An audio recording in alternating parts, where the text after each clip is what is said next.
Enorme prazer que a gente tem um convidado muito especial, é o Lauro de Souza Júnior, mais conhecido como Lauro Pinda, técnico da Seleção Olímpica de Canoagem, técnico, claro, do Isaquias Queiroz, está conosco para falar um pouquinho da sua carreira, da sua trajetória dentro da canoagem brasileira. Tudo bem, Lauro? Boa tarde, obrigado pela sua atenção aqui com os ouvintes da Rádio CBN. Opa, boa tarde aí a todos os ouvintes aí da rádio. É um prazer estar falando com vocês e estar dividindo um pouquinho aí dessa história aí, dessa conquista aí nos Jogos Olímpicos de Tóquio. Maravilha. Lauro, vamos começar do começo. Como é que pintou, como é que surgiu a ideia de partir para a canoagem? A gente sabe que toda criança, de repente, vai para o futebol, que é o mais tradicional, um vôlei, tem bastante handball nas escolas, tem bastante vôlei nas escolas. Como é que o Lauro foi para o lado da canoagem? Então, na minha infância, eu sempre tive assim sempre pratiquei várias modalidades, né? Participei de atletismo, ginástica, vôlei, natação, e no ano de 99 eu conheci a canoagem, cara, e foi amor e paixão desde o primeiro contato ali com a modalidade. E desde então eu não saí mais desse mundo aí da canoagem. Bacana. E obviamente você teve o incentivo dos seus pais quando você decidiu ir pelo lado da canoagem. Ah, com certeza. Teve um momento em que eu tive que me mudar, né, de cidade, de estado, né, para estar seguindo na canoagem. Eu me mudei para Cascavel, no Paraná, e se não fosse o incentivo, o apoio, né, dos meus pais, eu não teria conseguido me manter na canoagem nesse momento. Entendi.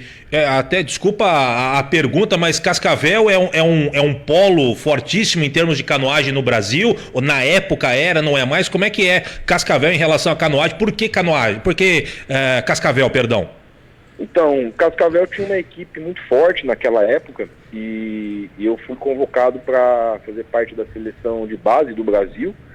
E surgiu a oportunidade de estar indo treinar em Cascavel. Aqui em Pinda estava num momento complicado, porque não tinha mais a represa que nós treinávamos, né? Teve um problema na barragem e a represa teve que secar. E aí nesse momento surgiu essa oportunidade, aí eu fui para Cascavel e logo em seguida eu já ingressei na faculdade, né? E já estava em mente, já tinha decidido na minha cabeça que eu queria ser treinador de canoagem. Olha que bacana. Em que momento ou em que situação te deu aquele start que a sua carreira vencedora seria como treinador e não como atleta? Então, eu sempre fui muito dedicado como atleta e eu percebia que, assim, mesmo eu me dedicando muito, eu não conseguia ser o melhor no meu país, né? E eu comecei a entender que, para mim, ter condições de competir em alto nível, a nível mundial, eu teria que competir como treinador. Como atleta, eu não tinha as habilidades aí necessárias para estar entre os melhores aí do mundo, né? E aí eu já tinha em mente que eu queria seguir uma carreira como técnico de canoagem. Ô Lauro, e como é que foi o começo como treinador? Obviamente todo mundo tem um começo com dificuldades, com aprendizado. Como é que foi esse começo, a sua transição de atleta para treinador até você chegar à seleção brasileira? Então, eu ingressei na faculdade de educação física, né? Porém a faculdade não nos ensina, né, as especificidades das modalidades, né? Certo. Então, assim, a gente buscava conhecimento, naquela época não tinha esse boom que tem hoje de internet, né? Que hoje você consegue acesso muito mais fácil, mas a gente sempre estava olhando vídeos na internet, pesquisando coisas relacionadas ao treinamento da canoagem, né? E tentando aprender. E eu fundei um clube em Cascavel e passei a visitar o treinamento de outras modalidades, de basquete, handebol, e comecei a recrutar alguns atletas, convidava esses atletas para conhecer a canoagem. E dali eu consegui formar uma equipe com alguns atletas fisicamente selecionados, né? E com pouco tempo eu consegui ter sucesso. Eu me lembro uma vez que teve uma convocação para um campeonato pan-americano de canoagem das categorias de base, e dos 6 atletas que foram convocados, 4 eram meus. Então, desse momento em diante, eu passei a ser convidado para estar sendo o treinador da seleção de base do Brasil. Perfeito. E obviamente você sendo o treinador de base do Brasil, foi aí que você começou a se aproximar, ou até mesmo antes, aí você vai explicar também, junto com o Jesus Morlan, né? Que foi o grande treinador da seleção brasileira, que você está seguindo os passos dele, por sinal, muito bem, né? Aí no ano de 2013, a Confederação Brasileira de Canoagem formou uma equipe permanente, né? E eu vim morar novamente para São Paulo para dirigir essa equipe. E naquele ano o Jesus chegava no Brasil. E aí, por coincidência, eu fui a pessoa que fui buscá-lo no aeroporto, né? E ali já começou uma amizade. E desde então a gente sempre muito próximo. Passou um tempo, ele me fez um convite para que eu começasse a trabalhar com ele como assistente técnico dele. E ali eu enxerguei a oportunidade que eu precisava para estar evoluindo, né, como profissional, e passei a morar com o Jesus no apartamento dele, e dividi todo o dia a dia, né, dos treinamentos, e foi o momento que eu consegui pegar muito conhecimento com ele, né, ele sempre disposto a me passar o conhecimento também. Foi muito importante essa relação com ele para a minha carreira profissional. Os grandes mestres são esses que dividem o seu conhecimento, porque tem cara que é bom naquilo que faz e guarda para si, tem medo que as pessoas ultrapassem os seus feitos, mas ele não, ele fez diferente, ele dividiu o seu conhecimento e você soube aproveitar muito bem. Queria que você falasse um pouquinho dele, para quem não é muito ambientado com a canoagem, para quem não está muito acostumado, até ouve esse nome Jesus Morlan, não sabe nem de quem a gente está falando. Queria que você mesmo falasse, porque você tem gabarito para falar sobre ele. Quem foi Jesus Morlan? Então, Jesus Morlan, ele foi um treinador, né, da canoagem. Ele é um espanhol. Ele treinou desde o início da carreira um atleta que se chama David Cal, que é o atleta espanhol mais vitorioso, né, do esporte olímpico na Espanha. E com todo esse histórico, ele veio para o Brasil depois, conquistou também mais 3 medalhas aí com o Isaquias. Então, o Jesus Morlan, ele encerrou a carreira dele, né, a vida dele, com 8 medalhas olímpicas em 8 provas disputadas. E era considerado aí um dos maiores treinadores do mundo aí da canoagem. E também, entre outros esportes, ele ficou muito amigo do Bernardinho, né, aqui no Brasil. E o Bernardinho admirava muito ele pela forma de ser dele, né? E assim, um ícone aí do esporte mundial. E o Jesus Morlan, infelizmente, nos deixou em 2018, vítima de um câncer no cérebro, ao qual ele lutou, mas foi vencido por essa doença maldita. E você esteve com ele nos últimos momentos, né, Lauro? Eu praticamente estava todos os dias junto, né? Infelizmente, até fui eu que encontrei ele em óbito, né? E em 2018. Então foi um momento bem difícil, assim, porque o Jesus era o grande mentor, né, da equipe. Foi o meu grande mentor, e foi uma perda, assim, que a gente sabia que poderia acontecer, mas você só cai a ficha mesmo na hora que acontece, né? Foi realmente uma perda muito grande para o esporte. Ele que tinha uma vida todinha pela frente, mas são percalços da vida. E você, a partir do falecimento dele, naturalmente acabou assumindo a seleção brasileira principal, não é isso? Isso. Na verdade, no momento que eu tive que comunicar aos atletas, né, do falecimento do Jesus, naquele momento, eu me lembro que o Isaquias ainda estava chorando, e aí veio conversar comigo e falou: a gente quer que você seja o treinador, a gente não quer outro treinador, a gente quer que você dê a continuidade. Que bacana. No trabalho que o Jesus estava fazendo. E também o Comitê Olímpico também tinha total confiança também, e aí a gente decidiu então encarar esse desafio aí de levar a equipe até os Jogos Olímpicos de Tóquio.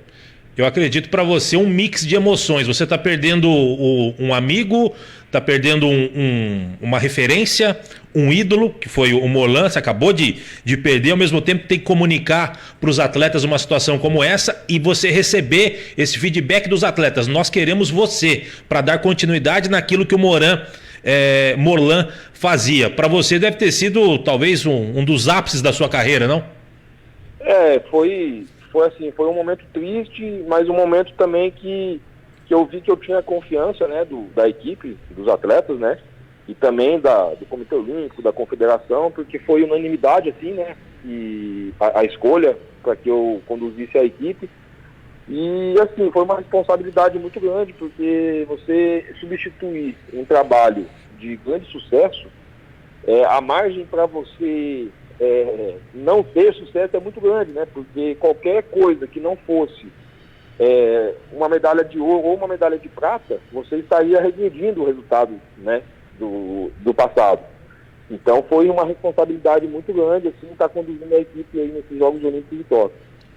Me diga uma coisa, obviamente que o Isaquias é um fenômeno da canoagem, e lógico que eu também não sou um especialista, mas aquilo que a gente acompanha, o Isaquias é um fenômeno, mas você acredita também que pelo fato do Isaquias ter passado pelas mãos do Jesus e também agora com a continuidade do seu trabalho, o Isaquias se tornou quem ele é como atleta? Não, com certeza, com certeza. É aquilo que a gente costuma falar, né? E eu conversava muito com o Jesus e ele sempre falava.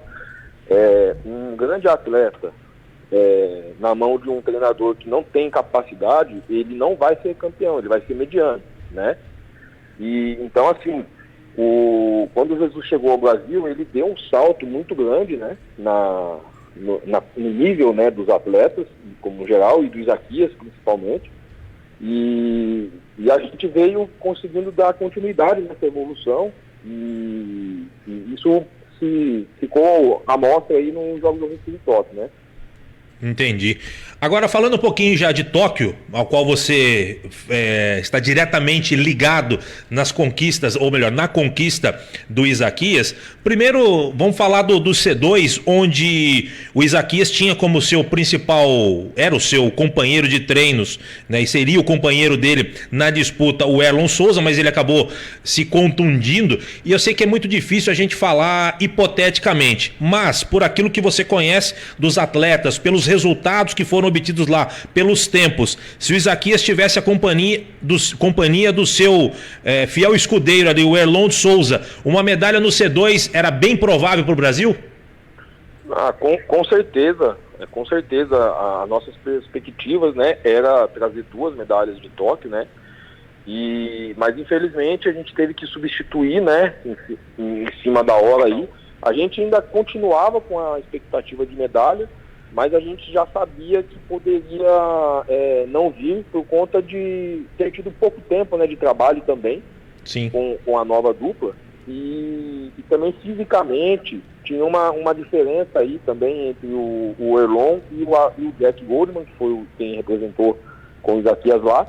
Então a gente sabia que poderia não vir com essa nova dupla pelo fato de ser um atleta novo ainda e também ser uma dupla nova, sem tantas horas de trabalho juntas, né? Mas a gente ficou, assim, queríamos a medalha, mas ficamos satisfeitos porque o barco foi muito competitivo, né? Conseguiu aí ficar na 4ª colocação e a gente entende aí que para a França, para Paris, aí a gente vai conseguir voltar aí a brigar por uma medalha na dupla novamente. E a tendência, obviamente, se o Erlon ele se recuperar, e vai se recuperar, ele volta a ser o companheiro do Isaquias. Olha... Ou depende dos resultados do Jack, ou de repente aparecer um outro canoísta que possa superar aí o Erlon. Com certeza, o Erlon é um grande atleta, né? A gente espera que ele volte, né? Que ele se recupere. Sim. Mas tanto o Erlon quanto até mesmo o Isaquias, para o próximo ciclo, eles têm que confirmarem, né, as expectativas em cima deles de serem os melhores atletas do Brasil para estarem em Paris, né? Porque tem também uma geração nova aí vindo, né? Mas com certeza o Isaquias, o Erlon, o Jack são aí os favoritos aí para estarem representando o Brasil em Paris. Pensando no Isaquias, que é a principal referência hoje, por aquilo que você conhece da canoagem, o Isaquias tem pelo menos mais um ciclo olímpico, mais 2? Como é que funciona na canoagem isso? Então, mais um, com certeza. Uhum. Né? Ele vai estar aí ainda no ápice aí da tua forma, né?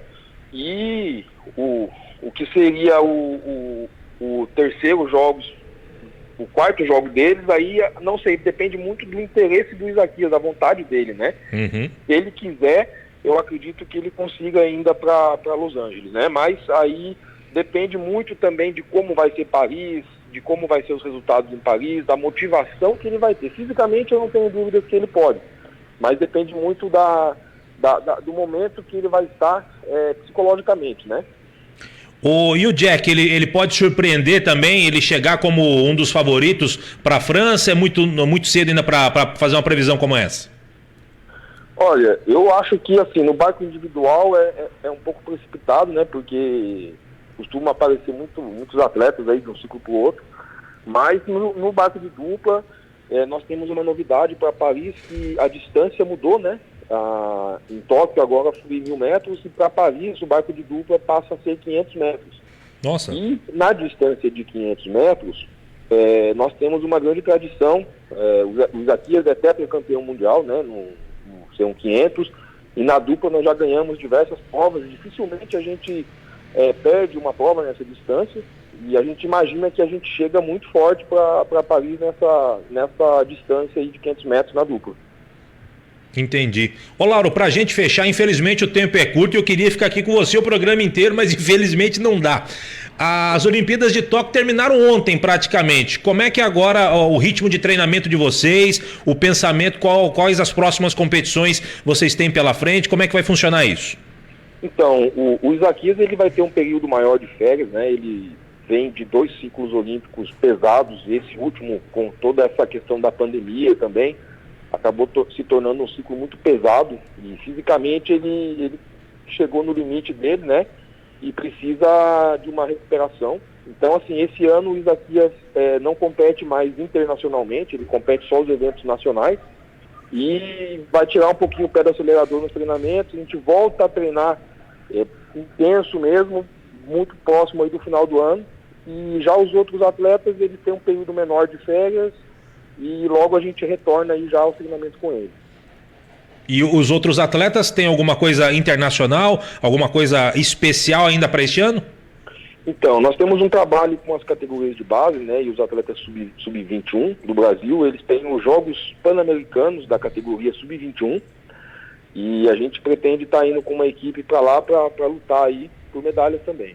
Maravilha. Lauro, quero te agradecer, obrigado pela sua atenção aqui com os ouvintes da Rádio CBN, pelo menos para nós, para os ouvintes, ficou conhecendo um pouquinho mais da canoagem, o papo foi muito bacana e de repente fica o convite para você voltar aqui e contar mais história da canoagem, combinado, Lauro? Não, combinado, um prazer enorme aí estar dividindo com vocês, agradeço também pela oportunidade, né, de estar falando um pouquinho sobre a nossa modalidade aí para vocês, e quando quiserem, com certeza eu volto a estar falando aí com os ouvintes da CBN. Legal, Lauro, um grande abraço, obrigado. Abraço, tchau, tchau. Tchau, tchau. Conversamos com o Lauro Pinda, o Lauro de Souza Júnior, técnico da Seleção Olímpica de Canoagem, técnico do Isaquias Queiroz, também do Erlon Souza, que infelizmente não pôde estar presente por uma contusão, se não me falha a memória, no fêmur. O Jack Goldman, que foi o representante do Brasil junto com o Isaquias, ficaram na 4ª colocação. O Jack tem apenas 22 anos, com certeza vai brilhar muito, aí vai dar alegrias para a canoagem brasileira. Aliás, já está dando alegrias para a canoagem brasileira e o papo foi bem bacana. O Parada dos Esportes tem essa diversidade, trazer aí outras modalidades também para a gente conhecer um pouquinho e saber que gente aqui da nossa região, como o Lauro, que é daqui de Pinda, tá brilhando na seleção brasileira de canoagem com um trabalho sério, aí seguindo os passos do grande mentor aí do Isaquias, o Jesus Forlan, o espanhol que foi o técnico do Isaquias e da seleção brasileira nas Olimpíadas aqui do Rio e infelizmente faleceu em 2018, tá certo? 4h33, a gente vai para um rápido intervalo, mas antes tem o repórter CBN e tem muita informação depois do intervalo com Valtencir Vicente.